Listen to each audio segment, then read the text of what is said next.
ಒಂದು ಊರಲ್ಲಿ ಒಬ್ಬ ರಾಜ ಇರ್ತಾನೆ. ಅವನಿಗೊಬ್ಳು ಮಗಳಿರ್ತಾಳೆ. ಅವನಿಗೆ ಒಬ್ಬಳೇ ಮಗಳು, ಅದರಿಂದ ಆ ಮಗಳನ್ನ ಕಂಡ್ರೆ ತುಂಬ ಇಷ್ಟ ಅವನಿಗೆ. ಅವಳು ಕೇಳಿದ್ದೆಲ್ಲ ಕೊಡಿಸ್ತಾ ಇರ್ತಾನೆ. ಅವಳಿಗೆ ಗುಲಾಬಿ ಹೂಗಳು ಅಂದರೆ ತುಂಬ ಇಷ್ಟ. ಗುಲಾಬಿ ತೋಟ, ಗುಲಾಬಿ ಹೂವು ಅಂದ್ರೆ ಇಷ್ಟ. ಅದಕ್ಕೆ ಅಪ್ಪಂಗೆ ಹೇಳ್ತಾಳೆ, ಅಪ್ಪ ನಂಗೆ ಗುಲಾಬಿ ಹೂವು ಅಂದ್ರೆ ತುಂಬ ಇಷ್ಟ, ಒಂದು ತೋಟ ಬೆಳ್ಕೊಟ್ಬಿಡಪ್ಪ ಅಂತ ಹೇಳ್ತಾಳೆ. ಆಯಿತು ಮಗಳೇ, ಒಂದು ತೋಟ ಬೆಳೆಯೋದೇನು ಕಟ್ಟ, ಗುಲಾಬಿ ತೋಟ ಬೆಳ್ಕೊಡ್ತೀನಿ ಅಂದ್ಬಿಟ್ಟು ಒಂದು ಗುಲಾಬಿ ತೋಟ, ವಿಧವಾದ ಗುಲಾಬಿ ಹೂಗಳಿರುತ್ತೆ. ಅವಳು ದಿವಸ ಪುರ್ಸೊತ್ತು ಸಿಕ್ಕಿದ ತಕ್ಷಣ ಹೋಗಿ ಆ ಗುಲಾಬಿ ಹೂಗಳನ್ನು ನೋಡಿ ಆನಂದ ಪಡ್ತಾ ಇರ್ತಾಳೆ.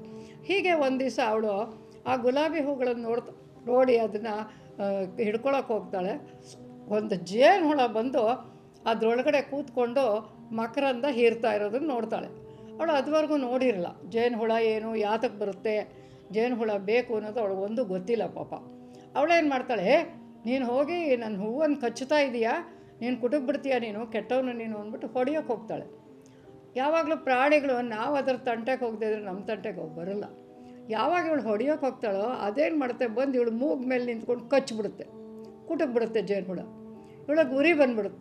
ಅಯ್ಯೋ ಅಯ್ಯೋ ಅಯ್ಯೋ ಅಪ್ಪ ನೋಡು, ನನ್ನ ಜೇನು ಹುಳ ಕಚ್ಚಿಬಿಡ್ತು, ಗುಲಾಬಿ ಮೇಲೆ ಕೂತಿತ್ತು, ನಾನು ಹೊಡೆಯೋಕೆ ಹೋದೆ, ಕಚ್ಚಿಬಿಡ್ತು ಅಂದ್ಕೊಂಡು ಇವಳೇನು ಮಾಡ್ತಾಳೆ, ದೊರೆ ಹತ್ರ ಬಂದು ತೋರ್ತಾಳೆ. ಮೂಗೆಲ್ಲ ಊದ್ಕೊಂಡ್ಬಿಡ್ತು, ನಂಗೆ ಹಿಂಗೆ ತೊಂದರೆ ಆಗೋಯ್ತು, ಏನಪ್ಪ ಮಾಡಲಿ ನನಗೆ ಹಾಗೆ ಹೀಗೆ ಅಂದ್ಬಿಟ್ಟು ಜೋರಾಗಿ ಅಳೋಕ್ಕೆ ಶುರು ಮಾಡ್ತಾಳೆ. ಅವಾಗ ಈ ರಾಜನಿಗೆ ಪೂರ್ವಾಪರ ಯೋಚನೆ ಮಾಡ್ದೇ ಅವನೇನು ಮಾಡಿಬಿಡ್ತಾನೆ, ಅಯ್ಯೋ ನನ್ನ ಮಗಳಿಗೆ ಜೇನು ಹುಳ ಕಚ್ಚುತ್ತಾ, ಹಾಗಾದರೆ ಈ ದೇಶದಲ್ಲಿರೋ ಜೇನು ಹುಳಗಳು ಗೂಡಿಗೆಲ್ಲ ಬೆಂಕಿ ಇಟ್ಬಿಡಿ, ಜೇನು ಹುಳುಗಳೇ ಬೇಡ, ಈ ಜೇನು ಹುಳ ಇರೋ ಹೊತ್ತಿಗೆ ತಾನೇ ನನ್ನ ಮಗಳ ಕತ್ತು, ಜೇನು ಹುಳುಗಳೇ ಇಲ್ಲದೇ ಇರೋ ಹಂಗೆ ಮಾಡಿಬಿಡಿ ಅಂತ ಹೇಳ್ತಾರೆ. ಆದರೆ ಅವ್ನಿಗೆ ಅಷ್ಟು ಪೂರ್ವಾಪರ ಜೇನು ಹುಳ ಇಲ್ಲದೇ ಇದ್ದರೆ ಏನೂ ಬೆಳೆಯಲ್ಲ, ಕಾಯಿ ಬೆಳೆಯಲ್ಲ, ಹೂ ಬೆಳೆಯಲ್ಲ ಅನ್ನೋ ಯೋಚನೆನೂ ಮಾಡಲ್ಲ ಮಗಳ ಮೇಲಿನ ಒಂದು ವ್ಯಾಮೋಹಕ್ಕೆ. ಆದರೆ ಇವಳು ಹೇಳತ್ಲೆ ರಾಜ ಆಗಲಿ ಅಂದ್ಬಿಟ್ಟು ಎಲ್ಲರೂ ಹೋಗ್ಬಿಟ್ಟು ಆ ಜೇನು ಗೂಡುಗಳನ್ನೆಲ್ಲ ಸಾಯಿಸ್ಬಿಡ್ತಾರೆ. ಜೇನು ಗೂಡುಗಳಿಗೆಲ್ಲ ಬೆಂಕಿ ಇಟ್ಬಿಟ್ಟು ಇತ್ಲಾಗ ಜೇನುತುಪ್ಪರೂ ಇಲ್ಲ, ಜೇನು ಹುಳುಗಳು ಇಲ್ಲ, ಹಾಗೆ ಮಾಡಿ ಇಟ್ಬಿಡ್ತಾರೆ.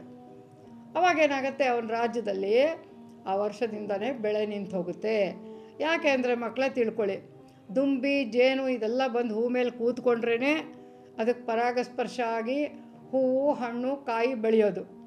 ನೀವು ದುಂಬಿ ಜೇನು ಕೂತ್ಕೊಳ್ದೇ ಇದ್ದರೆ ಯಾವ ಹೂವಲ್ಲೂ ಕಾಯೂ ಆಗಲ್ಲ, ಹಣ್ಣು ಆಗಲ್ಲ, ಏನೂ ಬಿಡಲ್ಲ. ಅದನ್ನು ತಿಳ್ಕೊಳ್ಳಿ, ಅದು ಪರಾಗಸ್ಪರ್ಶ ಕ್ರಿಯೆ ಅಂತ ನಿಮಗೆ ಪಾಠದಲ್ಲಿ ಬರ್ಬೋದು.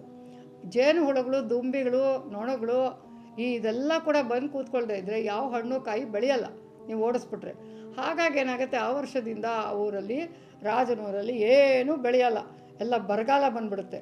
ಆವಾಗ ಜನಗಳೆಲ್ಲ ಹೇಳ್ತಾರೆ, ಇದೇನಿದು ಹೀಗಾಗೋಯ್ತು ಅಂತ. ಆವಾಗ ಮಂತ್ರಿ ಹೇಳ್ತಾರೆ, ಹೌದು ನೀವು ಕೋಪ ಮಾಡ್ಕೊಂಡಿದ್ರಿ, ನಂಗೆ ಹೇಳೋದು ಆಗಲಿಲ್ಲ, ನೀವು ಕೋಪ ಮಾಡ್ಕೊಂಡು ನಿಮ್ಮ ಮಗಳಿಗೋಸ್ಕರ ಬಂದು ಜೇನು ಹುಳನೆಲ್ಲ ಸಾಯಿಸ್ಬಿಟ್ರಿ, ಈಗ ಬೆಂಕಿ ಹಚ್ಚಿ.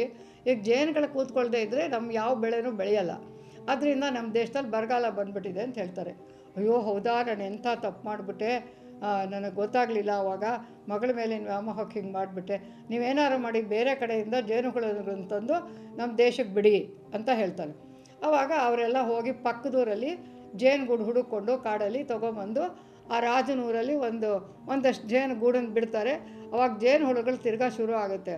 ಜೇನು ಹುಳುಗಳು ತಿರ್ಗಾ ಶುರು ಆಗಿಬಿಟ್ಟು ಅದು ಬಂದು ಹೂಗಳ ಮೇಲೆ ಕೂತ್ಕೊಳ್ಳುತ್ತೆ. ಆವಾಗ ಮಗಳಿಗೂ ಹೇಳ್ತಾನೆ, ನೀನು ಮೇಲಿಂದ ಜೇನು ಹುಳು ತಂಟೆಗೆ ಹೋಗ್ಬೇಡಮ್ಮ, ಬರಗಾಲ ಬಂದುಬಿಡುತ್ತೆ, ಜೇನು ಹುಳು ದುಂಬಿಗಳು ಇವೆಲ್ಲ ಬರದೇ ಇದ್ದರೆ ನಮ್ಮ ದೇಶದಲ್ಲಿ ಬೆಳೆ ಬೆಳೆಯಲ್ಲ ಅಂತ ಹೇಳ್ತಾರೆ. ಆವಾಗ ಇವಳು ಕೂತಿರ್ತಾಳೆ, ಆ ಜೇನು ಹುಳುಗಳು ಬರುತ್ತೆ.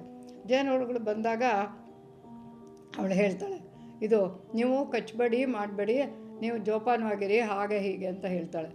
ಆವಾಗ ಆ ಜೇನು ಹುಳುಗಳು ಹೇಳುತ್ತೆ, ನಾವು ನಿಮ್ಮ ಮನುಷ್ಯರಷ್ಟು ಕೆಟ್ಟವರಲ್ಲ, ಸುಮ್ಮನೆ ನಾವು ನಿಮ್ಮನ್ನು ಕಚ್ಚಿಗಿಚ್ಚಿ ಏನೂ ಮಾಡಲ್ಲ, ನಾವೇನಿದ್ರೂ ಕೂಡ ಉಪಕಾರಕ್ಕೋಸ್ಕರ ಹುಟ್ಟಿರೋರು.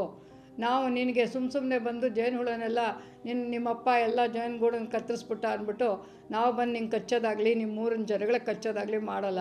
ಯಾಕೆಂದರೆ ನಾವು ಪ್ರಾಣಿಗಳು, ನಾವು ನಿಜವಾಗೂ ಯಾವತ್ತೂ ಕೂಡ ದೇವರನ್ನು ನಂಬಿಕೊಂಡು ನಮ್ಮ ಕರ್ತವ್ಯ ಏನಿದೆಯೋ ಅಷ್ಟು ಮಾಡ್ತೀವಿ. ಆದರೆ ನಮ್ಮನ್ನು ಹೊಡೆಯೋಕ್ಕೆ ಬಂದಿದ್ದಕ್ಕೆ ನಿನ್ನನ್ನು ಕಚ್ಚಿತು ಅದು ಜೇನು ಹುಳ, ಇಲ್ಲದೇ ಇರೋ ಕಚ್ಚುತ್ತಿತ್ತ ಹೇಳು, ದಿನ ಬರ್ತಾಯಿತ್ತು. ಅದಕ್ಕೆ ನಾವು ನಿಮಗಿಂತ ನಾವೇ ಉತ್ತಮರು, ನಾವು ಉಪಕಾರಕ್ಕೋಸ್ಕರ ಬದುಕಿದ್ವಿ ಹೊರತು ಅಪಕಾರ ಮಾಡೋಕ್ಕಲ್ಲ, ಇದನ್ನೇ ನೀವು ಕಲ್ತ್ಕೊಳ್ಳಿ ಮನುಷ್ಯರು ಅಂತ ಆ ಜೇನು ಹುಳುಗಳು ಅವಳಿಗೆ ಬುದ್ಧಿ ಹೇಳುತ್ತೆ. ಅವಾಗ ಹೌದು ನೀವು ಹೇಳಿದ್ದು ನಿಜ ಅಂತ ಹೇಳಿ ಅವ್ರ ಅಪ್ಪನ ಹತ್ರ ಹೋಗಿ ಹೇಳ್ತಾಳೆ, ಅಪ್ಪ ನಾನು ತುಂಬ ಬುದ್ಧಿ ಕಲ್ತ್ಕೊಂಡೆ ಜೇನು ಹುಳುಗಳಿಂದ, ನೋಡು ನಾವೇ ಕೆಟ್ಟವರು, ಪಾಪ ಜೇನು ಹುಳನ್ನ ಹೊಡೆಯೋದು ಎಲ್ಲ ಇದು ಮಾಡಿದ್ವಿ, ಆ ಜೇನು ಹುಳುಗಳು ನನಗೆ ಬುದ್ಧಿ ಕಲಿಸ್ತು ಕಣಪ್ಪ, ಇನ್ಮೇಲಿಂದ ನಾವು ಯಾವ ಪ್ರಾಣಿನಾಗಲಿ ಒಂದು ಕೀಟನಾಗಲಿ ನಾವು ಹಾಳು ಮಾಡಿದ್ರೆ ಅದೆಲ್ಲ ನಮ್ಮ ಜೀವನಕ್ಕೆ ಕೊಂಡು, ಅದಿಲ್ಲದೆ ಇದ್ದರೆ ನಾವು ಬೆಳೆ ಬೆಳೆಯೋಕ್ಕಾಗಲಿ ಬದುಕೋಕ್ಕಾಗಲಿ ಆಗಲ್ಲ. ಅದರಿಂದ ಇನ್ಮೇಲಿಂದ ಯಾವ ಪ್ರಾಣಿನೂ ಕೂಡ ನೀನು ಹಿಂಸೆ ಮಾಡೋದು ನಾನು ಮಾಡಲ್ಲ, ನೀನು ಮಾಡಿಸ್ಬೇಡ ಅಂತ ತಂದೆಗೆ ಹೇಳಿ ಬುದ್ಧಿ ಕಲ್ತ್ಕೊತಾಳೆ. ಅದಕ್ಕೆ ನೋಡಿ ಮಕ್ಕಳೇ, ಪ್ರತಿಯೊಂದು ಪ್ರಾಣಿ ಆಗಲಿ ಕೀಟ ಆಗಲಿ ನಮ್ಗೆ ಉಪಯೋಗಕ್ಕೋಸ್ಕರ ದೇವರು ಸೃಷ್ಟಿ ಮಾಡಿದ್ದಾನೆ. ದುಂಬಿಗಳು ಜೇರಿಗಳನ್ನ ಪರಾಗಸ್ಪರ್ಶಕ್ಕೆ. ಇವಾಗ ನೋಡಿ, ಕಾಡು ಪ್ರಾಣಿಗಳು ತುಂಬ ಕ್ರೂರ ಪ್ರಾಣಿಗಳು ಬೇಕು. ಯಾಕೆ ಬೇಕು ಅಂದರೆ, ಕಾಡು ಪ್ರಾಣಿ ಇಲ್ಲದೇ ಇದ್ದರೆ ಕುರಿ ಮೇಕೆ ಎಲ್ಲ ತುಂಬ ಹೆಚ್ಕೊಂಡ್ಬಿಟ್ಟು ನಮ್ಮ ಹೊಲನೆಲ್ಲ ತಿಂದಾಕ್ಬಿಡುತ್ತೆ. ಆ ಕಾಡು ಪ್ರಾಣಿಗಳನ್ನು ಹುಲಿ ಸಿಂಹ ತಿಂತಿರೋ ಹೊತ್ತಿಗೆ ಅದ್ರ ಸಂಖ್ಯೆ ಹೆಚ್ಚಲ್ಲ ಅಲ್ವಾ. ಅದರಿಂದ ಪ್ರತಿಯೊಂದು ಪ್ರಾಣಿ ಆಗಲಿ ಕೀಟ ಆಗಲಿ ನಮ್ಗೆ ಉಪಯುಕ್ತವಾಗಿರುತ್ತೆ. ಅದನ್ನು ನಾವು ನಮ್ಮ ಸುತ್ತ ಇರೋಕ್ಕೆ ಬಿಡಬೇಕೇ ಹೊರತು ಕೊಲ್ಲಬಾರ್ದು, ಪ್ರಾಣಿ ಹಿಂಸೆ ಮಾಡಬಾರ್ದು ಅಂತ ಈ ಕಥೆಯಿಂದ ನೀವು ತಿಳ್ಕೊಳ್ಳಿ ಮಕ್ಕಳೇ.